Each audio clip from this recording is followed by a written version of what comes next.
Good afternoon, ladies and gentlemen. Thanks for coming to the White House for your daily briefing. I do not have any announcements at the top, so once I get my papers in order here, I will take your questions. Ben. Thanks, Jay. Two topics today.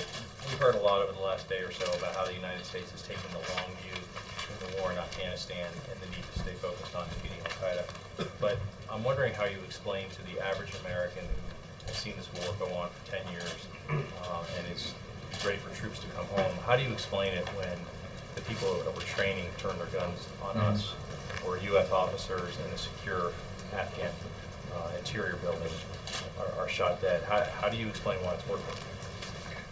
Well, I would say two things, Ben, and I appreciate the question. There's no doubt that this is a difficult time in Afghanistan and a difficult time for our personnel in Afghanistan who are involved in executing a very important mission for our national security.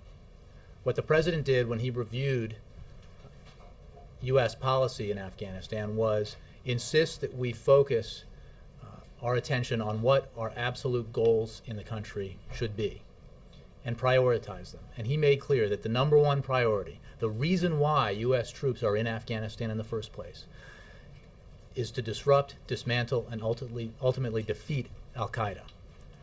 It was, after all, al-Qaeda, based in Afghanistan, that launched the attacks against the United States on September 11th, 2001. That is why the U.S. sent forces appropriately to Afghanistan. The mission under the previous administration in Afghanistan had become muddled and unclear and lacked the proper resources to achieve its objectives. The President changed that, and we have made significant progress in the last several years in achieving the goals set out by the President, primarily the disruption, dismantlement, and ultimately the defeat of al-Qaeda. And that includes eliminating Osama bin Laden. In support of that goal, we have as an objective the stabilization of the Afghan government to allow Afghanistan and its government the space and time to take over security of its own country. And that process is well underway, as you know. The President has made clear that we are drawing down our forces in Afghanistan. We have been drawing down from the surge force level already, and will continue that process. And he has made clear that we will turn over full security lead to Afghan forces by the end of 2014. He will continue to have discussions with our NATO allies in this effort and our ISAF allies at the NATO summit in Chicago in May. As the President has made clear, and General Allen and Secretary Panetta and others,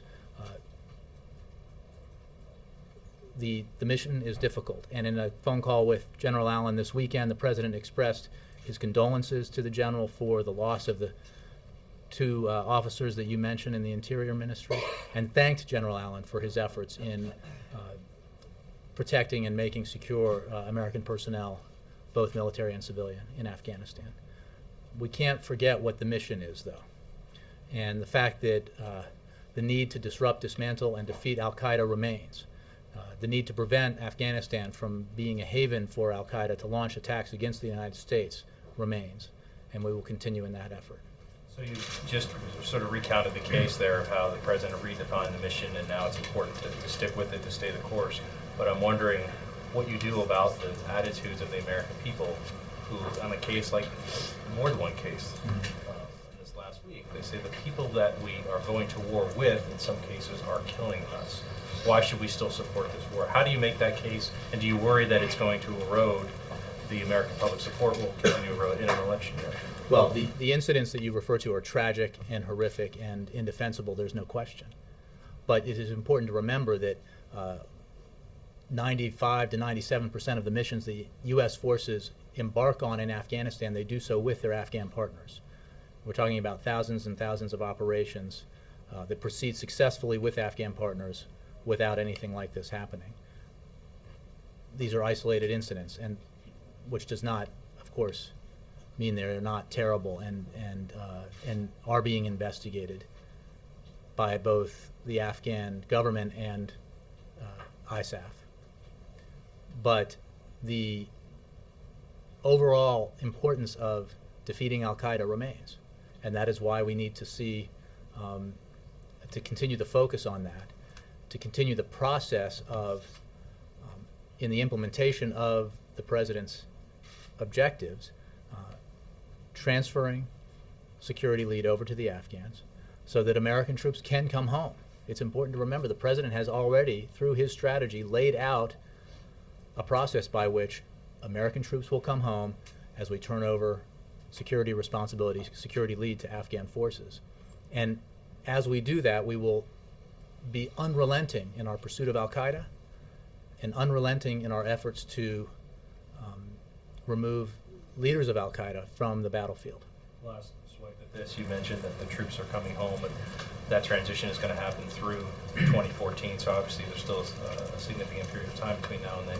Does the White House worry about diminishing public support for the war, given events like the last week? I think the President made clear when he was a candidate for this office, and has made clear since he took this office, that unfortunately, prior to his taking office, because of the focus on Iraq and the U.S. efforts there, that the original war, if you will, in Afghanistan had been neglected, that the strategy there was unclear, and that it was not properly resourced. He was very clear about what he would do as president when he was a candidate, and has been clear in executing his vision since he became president. He is very sympathetic to the sacrifice that families in America who have sent members to both Iraq and Afghanistan have given to their country. It is both the men and women who serve in these wars and their families that have sacrificed tremendously. And he does not want American troops to be in Afghanistan any longer, not a day longer than they need to be to complete this mission. And that's why he has been very clear in putting forward a strategy that included the plussing up, the surging of forces in order to execute the mission, and the drawing down, the slow withdrawal, the gradual withdrawal, the paced withdrawal of U.S. forces as we transfer lead authority over to the Afghan security forces. It's a clear policy with very clear goals, and it is a policy that is very clear-eyed about what our objectives are and what can be achieved in Afghanistan overall versus what our national security interests very specifically are. One other topic quickly, please. We have a story out, as you know, that shows that money from a drug fighting program funded by the White House helped pay for a New York City Police Department effort, counterterrorism effort that included surveillance of Muslim neighborhoods. This is a program that started out specifically to fight drugs, and since 9/11 has shifted into counterterrorism focus. I'm wondering if the President is aware that money went for that purpose and whether he supports it. Well, I haven't had this discussion with the President. As at least the authors of the article know, the Office of National Drug Control Policy is a policy office that has no authority to and does not conduct, direct, manage, or supervise any law enforcement operations. Funding is provided to the HIDTA program, HIDTA program of New York and New Jersey, which then provides it to law enforcement agencies to assist in the procurement of resources like computers and other items. So I would refer you to the HIDTA program, which is the place that makes money specifically available to law enforcement. I mean, it is. This is not an administration program or a White House program. This is the New York Police Department. Now that you are aware of it, though, does the White House have a stand on how the money was spent? I don't. I would simply point you to the concerted efforts that this administration has made in reaching out to the Muslim community. The fact that we make very clear that we consider Muslim Americans partners in the effort to combat radical extremism. I think we've made that clear again and again, and that continues to be our position. Thank you. Reuters, yeah. Matt. The President did send a letter of apology to President Karzai last week about the Quran burnings, but since then, of course, the violence has continued and even spiked. Has he or will he be in touch with President Karzai again to try to quell the violence, to calm the situation, and what kind of contacts is the President making, if any, with NATO partners on this issue of the threat to the security of NATO forces there? Well, as I said, and I think you knew already, the President spoke with General Allen over the weekend. He is the commanding officer there. And I want to be clear about one thing. One is the President wrote a letter that was quite extensive and about many other subjects, in which he did include his expression of condolences and his apology for the inadvertent burning of religious materials. And what we have seen is actually very helpful statements from President Karzai and others in an effort to calm the situation down. We have, the Defense Minister Wardock has apologized to Secretary Panetta for the incident involving the killing of 2 officers in the Interior Ministry, and I believe other senior officials of the Afghan government have expressed similar sentiments. And we will continue to work with the Afghan government in the effort to help calm the situation and continue with the implementation of our policy.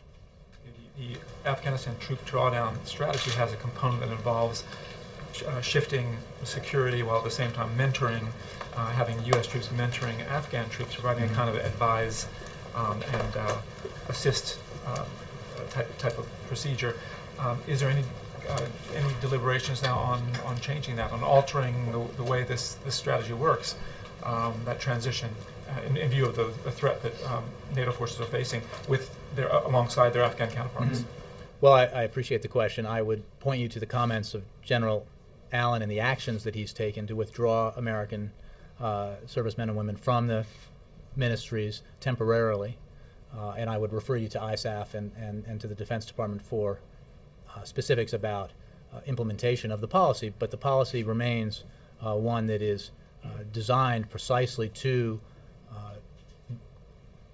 stabilize the Afghan government to the point where it can take over the security lead responsibility in its own country, which then allows U.S. forces to withdraw. And that strategy is very much remains the right one and remains in place, and one that we will continue to implement. And again, I would point you to the statements, the comments I made to Ben about it's important, as terrible as the incident that happened over the weekend is, that, and other incidents, to remember that we are in a cooperative partnership with the Afghan government and Afghan forces that results in engagement between our forces and theirs every day on hundreds of missions that take place without incident. Yes, Nora. U.S., Britain, Germany, and France have also pulled out their advisors out of the ministry, and I think this means like hundreds of people, essentially. If we can't work with them, if we don't trust them, how are we going to train them to stand up so that U.S. forces can lead? Well, I appreciate the question, Nora. I would simply point you to the answer I've given now to Ben and to Matt, which is the incidents in particular are being investigated by both the Afghan government and, of course, ISAF. The fact is that the way to wind down this war is the way that the President has made clear through the policy he put into place after his review, and that is to transfer security lead, to transfer responsibility to Afghan forces, and that in turn allows us to draw down our troops and bring American men and women home. And we are continuing in that effort, and it remains absolutely a national security priority of the United States to ensure that we defeat al-Qaeda, which is why we are in Afghanistan to begin with, and in furtherance of that goal, that we stabilize the situation in Afghanistan enough to allow the Afghan security forces to fully take over lead security responsibilities in their country. That process has begun. It will be completed no later than the end of 2014 as a matter of NATO policy established at Lisbon, and a matter of NATO policy that will be further discussed in Chicago in May. So will this affect at all our plans to draw down forces? No, I don't think it will, and I think that, again, I would refer you, as I said earlier, to Matt for specifics about the return of advisors to the ministries, or the continued efforts in combating, in basically waging the battle with with Afghan forces to the Defense Department and to ISAF. But the policy remains in place, and the policy is in place, and it is important to remember because we are focused on decimating al-Qaeda. That's why we're in Afghanistan. That is the clarity that the president insisted on when he revised our strategy. And everything else we do there is in support of that effort. And that includes a process by which we turn over security responsibilities to the Afghans so that we can draw down our forces. And I know that you call this an isolated incident, but it's my understanding that 10 of the 58 coalition forces who died this year have been killed by fellow Afghan soldiers. 4 of them just this past week. So they're not isolated incidents. Well, I would simply say that these are tragic incidents. They are unacceptable, and they will be investigated again by both the Afghan government and the U.S. working with through ISAF. I mean, just using your own numbers, obviously we are in an exceptional period here in the wake of the unrest over the inadvertent burning of religious materials, and 4 of the deaths, as you've mentioned, have been in the wake of that, 40% of the 10 that you mentioned. The overall, as I've pointed out, we conduct, I think, 97% of our missions with Afghan security forces collaboratively. It is essential to the fulfillment of our objectives there that we are able to transfer security lead to the Afghans gradually over the course of the next months until no later than the end of 2014 that they take over full security lead. That is the right policy for the United States, and it's the policy that will, A, ensure that we are able to disrupt, dismantle, and defeat al-Qaeda, and ensure that we draw our forces down and bring American men and women home. Jake. I interviewed then CIA Director Leon Panetta a couple years ago. He said there were fewer than 100 he said there were fewer than 100 al-Qaeda operatives in Afghanistan. How many do we think are there now? About the same amount? I don't have a specific number for you. The point you raised was I think, discussed in the public arena at the time, and I think that it goes to the reason why the president has focused his Afghanistan strategy on the original objective. The original objective was not or should not have been to build a Jeffersonian democracy in Afghanistan. The original objective, the reason why we sent U.S. troops to fight and in some cases die in Afghanistan, was because we were attacked, the United States was attacked in a plot that was originated in Afghanistan with the al-Qaeda leadership on September 11th, 2001. And the president was very clear that he wanted to make sure that our policy, the reason why we were there, remained the same, and that we were focused on al-Qaeda. When's the last time U.S. troops in Afghanistan killed anybody associated with al-Qaeda? Well, I would refer you to ISAF and the Defense Department for that. I don't have that information. It is certainly clear that because of our efforts in the AFPAC region, if you will, which is the region covered by the overall strategy the president put into place, that we have aggressively pursued with significant success al-Qaeda's leadership. And I think that everyone knows, of course, of the Osama bin Laden mission, but there have been, as you know, because you cover this closely, numerous other instances of successful implementation of this policy, which has resulted in significantly depleting the numbers of al-Qaeda's leadership. And it is because of the president's policy, which includes allowing for space for the Afghan government as this transition takes place to the security lead. That gives us the capacity to implement the policy, which again is focused on al-Qaeda.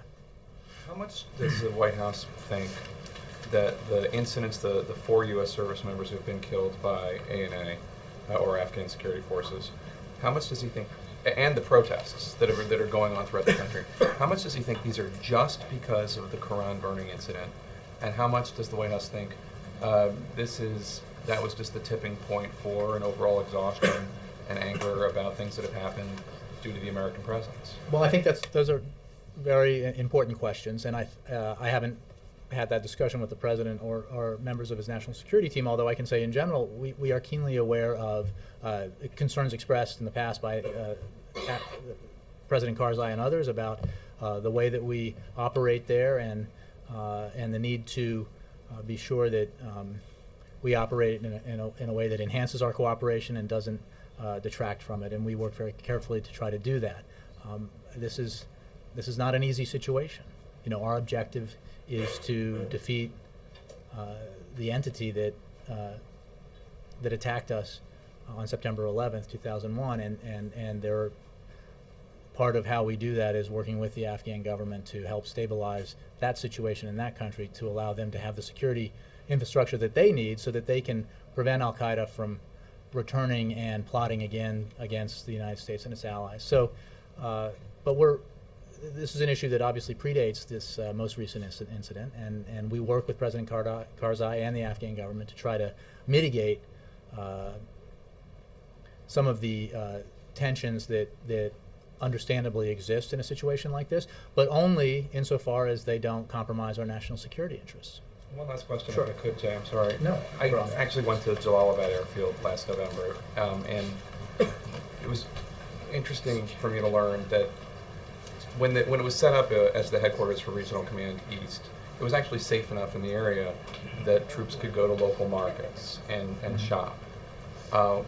Last year when I was there, it was so dangerous that you couldn't even drive down to the local ANA headquarters. You would have to fly. Even it was a 20-second, 30-second flight. This morning, obviously, there was a suicide bombing there, and 9 individuals were killed. I think we're still waiting to hear who they were. This is fully resourced, fully manned, more dangerous. Explain that. How does that work? Well, I think most of those questions are best directed to the Defense Department, because I don't have the map in front of me or the information that I would need to address. You know, where we have, I certainly understand and I appreciate the general concept, and I think it goes to the point that we have a specific mission to achieve, which is not to secure every inch of territory, but to achieve an objective, which is to disrupt, dismantle, defeat al-Qaeda, and in the service of that objective, to stabilize the Afghan government and help build up Afghan security forces so that they can take over the security of their own country. I understand, and you see stories about different pockets that were pacified, if you will, and then have become less so. And I think that there are other stories that indicate areas of the country which are much more under control than used to be the case. And I would refer you to ISAF and DoD for that. Thank you. Alexis. Can I follow on what Jake was asking you? Mm-hmm. Can you just explain simply, because I think a lot of people are asking this morning, what elements of our objectives have not been completed in February of 2012 the President is anticipating would be completed by 2014? What's left to accomplish from the U.S. perspective? We are still in the process of fulfilling the objectives of the mission the President laid out, which primarily, as I've been saying, is to disrupt, dismantle, and ultimately defeat al-Qaeda. Al-Qaeda, while its ranks have been diminished by our efforts and the efforts of our allies, remains a very serious threat to the United States and to our allies. And we need to not let up in the effort to fully defeat al-Qaeda.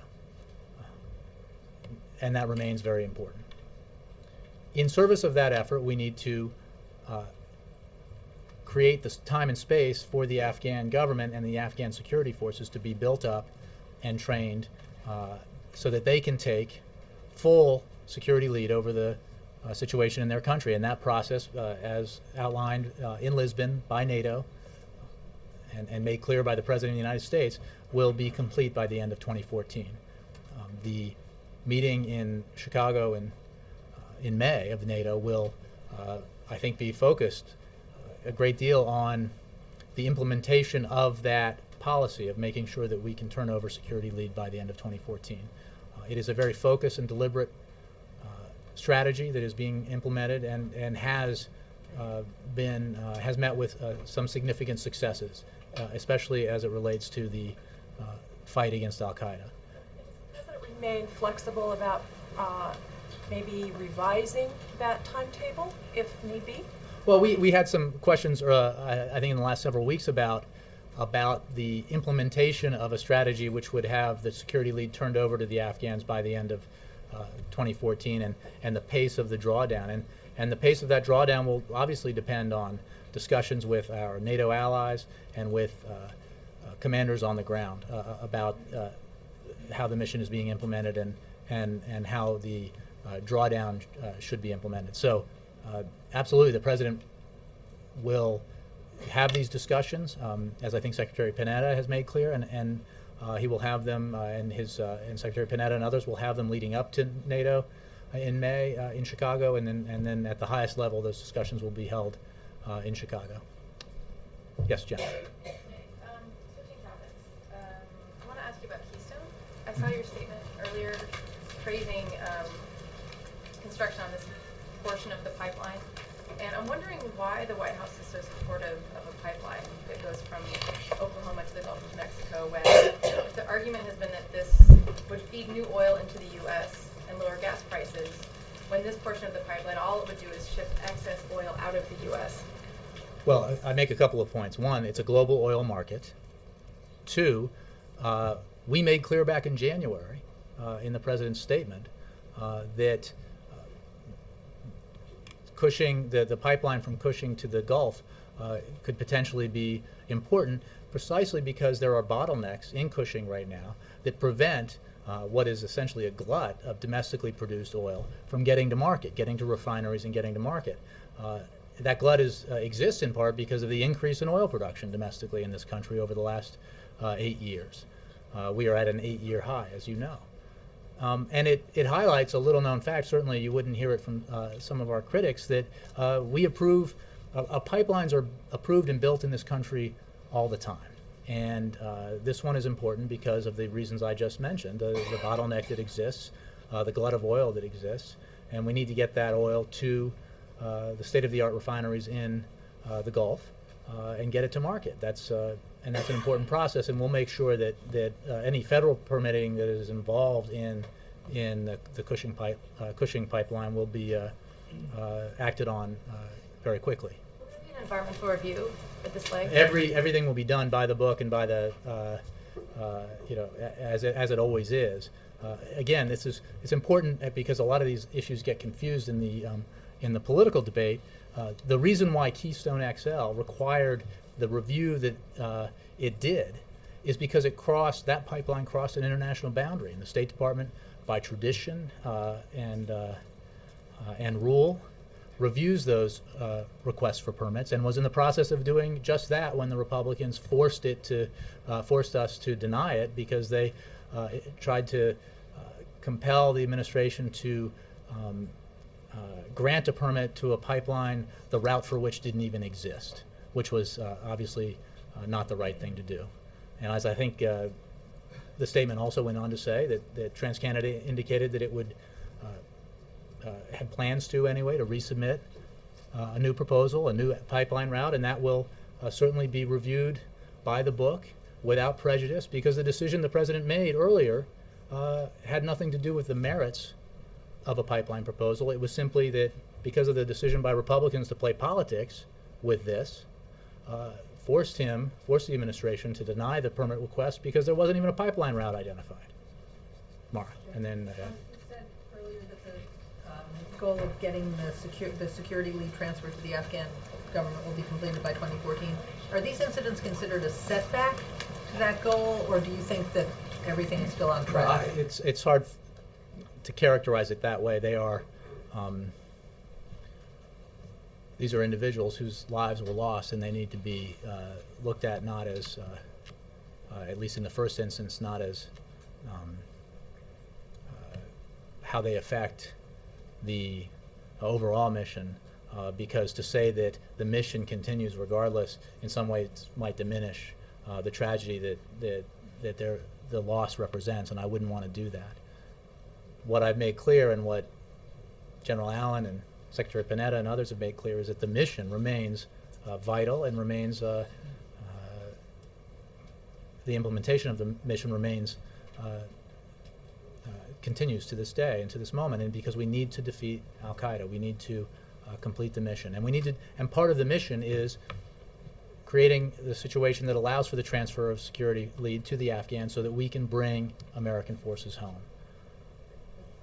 And my second question on another unrelated topic, do you have any reaction to Santorum's comments about the president's being a snob because he thinks everyone should have either a college education or further training? I would say a couple of things about it. One is, I don't think any parent in America who has a child would think it snobbery to hope for that child the best possible education in the future, and that includes college.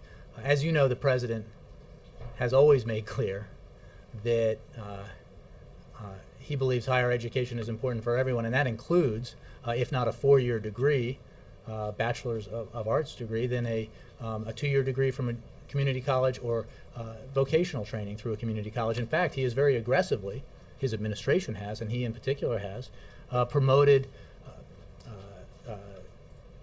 agreements between community colleges and local businesses to have programs in those colleges that allow folks to be trained specifically for the jobs that those employers have available, have open, and that is very much the kind of service that community colleges can provide. So it is, to use a phrase that we've applied elsewhere, an all of the above approach when it comes to higher education. Ed. Ed, and then, are you, oh, I thought you were going to be a gentleman, but no. I'll let Jessica, please. No, I don't mean to embarrass you. Ed, I did call on you first. Go ahead. Thank you. Quick follow-up. Sorry, I caused that, and I apologize. Go ahead. Quick follow-up on Maura. On the Santorum point, I know everybody likes to read into what the president says. Is he reacting to Romney?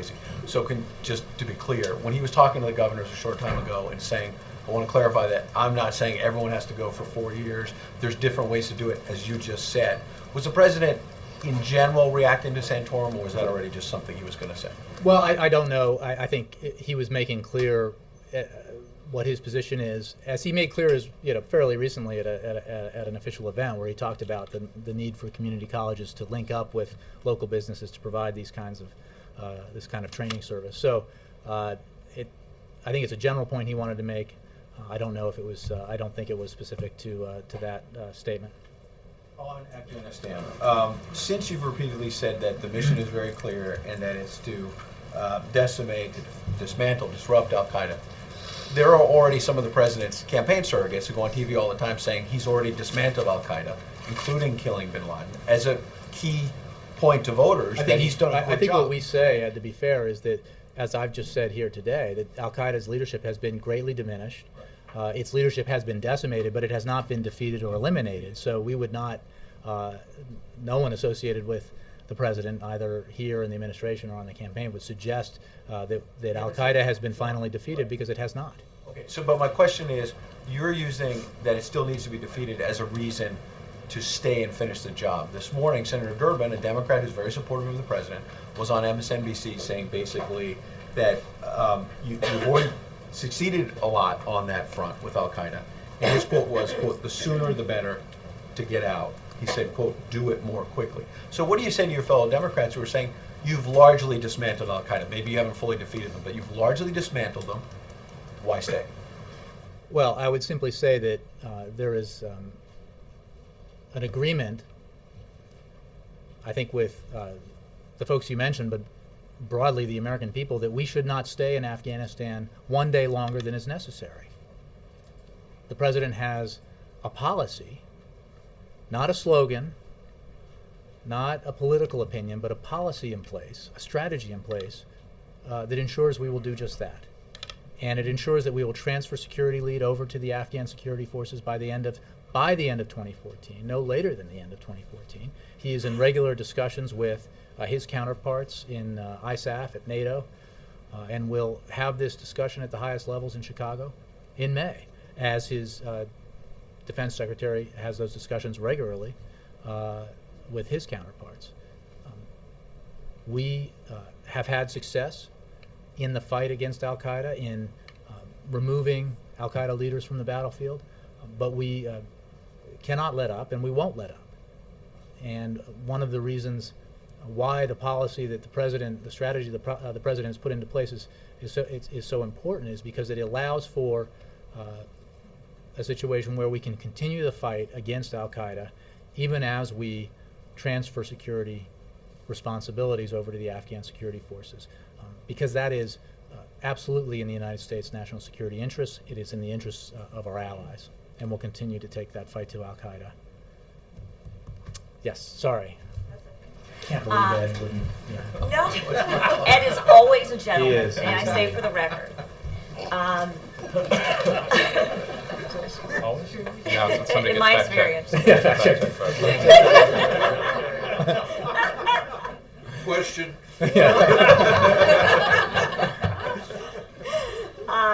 On their way out of the White House, a number of governors, Democrat and Republican, said that they agreed with the president on education and his approach to education. So I wonder if the president thinks that Santorum is actually out of step, not just with the American public, but also with his own party on this issue. Well, I don't want to engage too much in I heard a snippet of what Senator Santorum said. I think I would simply point out that the president's priorities on education are very clear.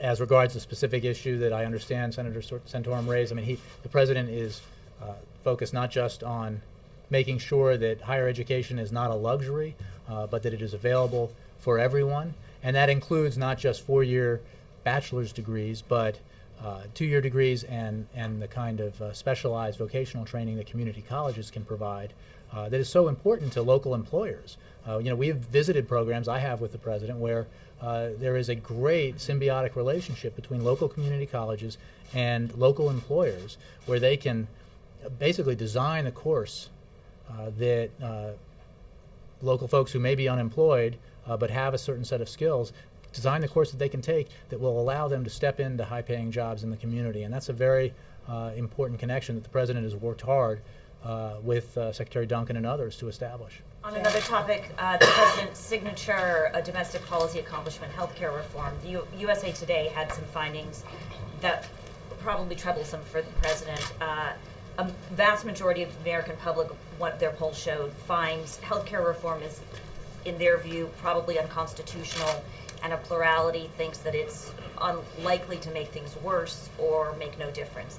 Is this, in the White House's view, simply a communications failure?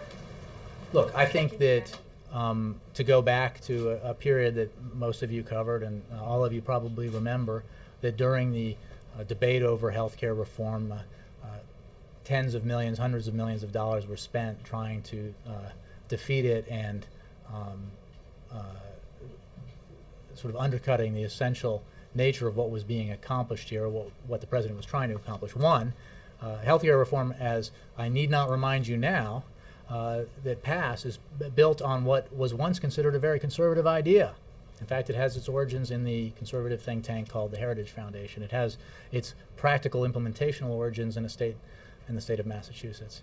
And what is most important to this president as we continue to implement healthcare reform, as it regards the political debate, is that the choice here is going to be, do we continue implementing healthcare reform that ensures that if you have a pre-existing condition, you cannot be denied health insurance? Or do you go back to a situation where when insurance companies get to decide for themselves whether you get insurance or not, or whether they could kick you off the rolls when you get sick?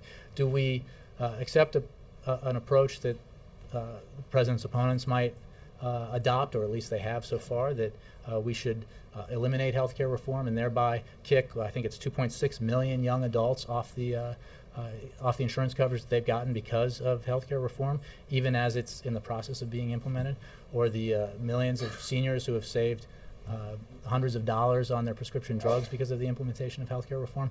We understand that a lot of money has been spent to make, in an attempt to make healthcare reform unpopular. We believe that A, it's constitutional, and B, that as it continues to be implemented and Americans get to enjoy the benefits that it brings, including the security that it brings, that it will become more and more clear that it is a vital thing for the American people. April. I'm sorry, Jess, do you have any more? You good. On issues of religious tolerance and acceptance, what was the status of President Obama's Muslim outreach prior to what happened in Afghanistan? The status of it? Yes, was Well, go ahead. I mean, I think that the President's administration has been very clear and transparent in its efforts to, demonstrate its the administration's and the American people's respect for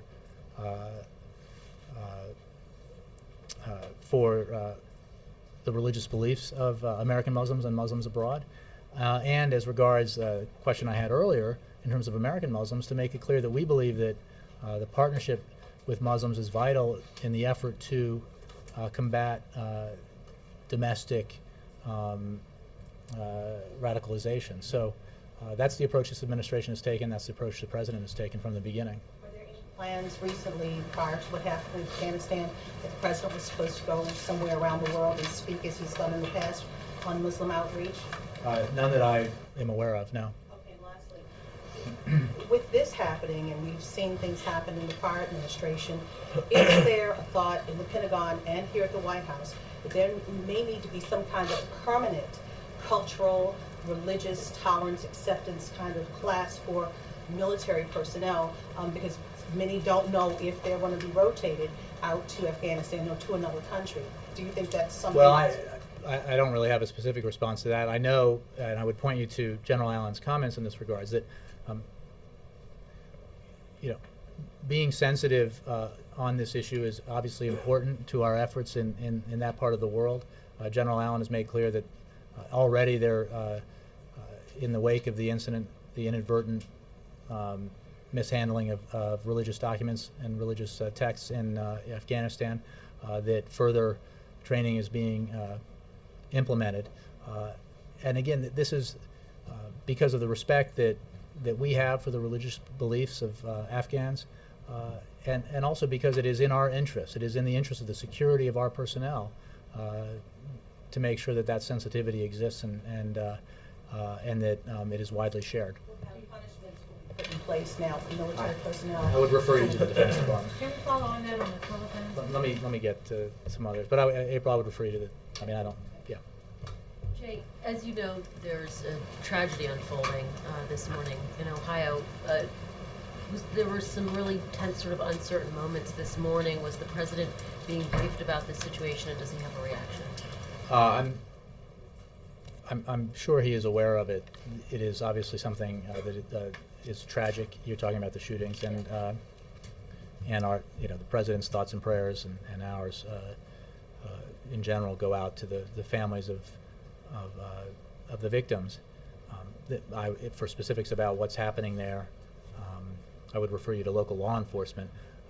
The FBI is obviously monitoring this, and I would refer you to them on that in terms of any federal government, federal law enforcement association with it. But right now, we're just obviously watching the events unfold and express our condolences to the families. And going back to Afghanistan for a moment, one of the justifications for the president apologizing, as you pointed out last week, was an attempt to sort of make sure that U.S. military members were not put in additional harm's way. And it seems like that hasn't been the case. It seems like the violence is continuing.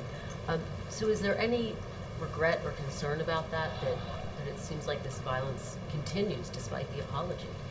Well, I think there is concern about the unrest in Afghanistan because of it. It doesn't make the decision to, as Secretary Panetta did, as General Allen did, as I did, to apologize for the inadvertent mishandling of the Quran any less the right thing to do. As I pointed out, I believe, or maybe Josh did, the president's predecessor, President George W. Bush, apologized, or my predecessor apologized on his behalf for the mishandling of the Quran in Iraq in 2008. And there is a responsibility that this president has, not just to point out that we have respect for the religious traditions of the Afghan people in this case, but to have as his primary concern the safety and security of American forces and American civilian personnel overseas. And anyway, that's of course why making those statements was so important. And one more, Jay. Appearing on MSNBC today, Illinois Governor Pat Quinn expressed concern that oil companies might be engaging in price gouging and said that he would be asking the Illinois Attorney General to investigate oil companies' behavior. Is this something that the president would support as well, an investigation in Illinois but elsewhere? Well, I haven't seen Governor Quinn's comments. That's the first I've heard of them. It's something obviously that the Justice Department monitors, as was the case last year when there was a spike in oil. But I don't have anything specific from the president on that or the White House. Connie? Thank you. Is the Taliban getting all scot-free on this? I haven't heard the word Taliban at all, especially since the shooters and 2 officers were Taliban. And also, Prime Minister Karzai expressed condolences. Did he ever apologize to the United States over the killing of Americans? Well, I would refer you to the Afghan government for statements from the Afghan president. I pointed out to you that President Karzai has made very clear efforts to try to ask for calm, which is helpful, as have other senior leaders of the Afghan government. It was the foreign minister, or rather the defense minister, who expressed condolences and apologized to Secretary Panetta for the specific incident involving the 2 officers at the Interior Ministry. I think I'm not sure what you mean by the Taliban getting off scot-free. We have, what our policy is to defeat al-Qaeda, disrupt, dismantle, and defeat al-Qaeda. To the extent that, the Taliban we are fighting the Taliban in our effort to disrupt, defeat, and dismantle al-Qaeda. We're fighting the Taliban in our effort to give the Afghan government space that it needs to build up its security forces and stabilize its control over the country so that we can transfer security lead over to Afghan security forces. It is also the case that most insurgencies in history require a political settlement. This one does, and that is why we support an Afghan-led process of reconciliation with very clear conditions that any Taliban member who wants to lay down his arms, or her arms, lay down his arms primarily, make clear that they support the Afghan Constitution, the rights of women and minorities, and renounce any affiliation or support for al-Qaeda, then they are obviously welcome in the reconciliation process. Sorry, and then, yeah. Go ahead. Me first? Yep. Just 2 questions. One, do you guys have an estimate on the number of jobs that, I guess, south half of the pipeline could create? I don't have that now. I know that the process for the northern half is different because it's crossing the international border, but just, from the public's perspective, why can't the north half go as smoothly as the southern half seems to be going? Well, thank you for the opportunity to review a little history. There is, as you point out, an international border. Because of that, it requires the State Department to review and make a determination about the permit application. Secondarily, that process was ongoing because in the review, concerns were raised about the aquifer in Nebraska by a number of stakeholders, including the governor of Nebraska, requesting that an alternate route be chosen. Those concerns were valid, the administration decided, and therefore the process was delayed to allow for the identification of an alternate route. And that's where it stood when Republicans decided, in order to play political games and maybe try to distract attention from their, I think, politically unfortunate handling of the extension of the payroll tax cut, to insert an arbitrary deadline in it that made it impossible to properly review by the book an application that didn't yet exist because the alternate route didn't yet exist. As I made clear in the statement that we put out not long before I came out to the podium this morning, the President and the administration will review a new submission by TransCanada if that submission for an application, if that application is made, without prejudice.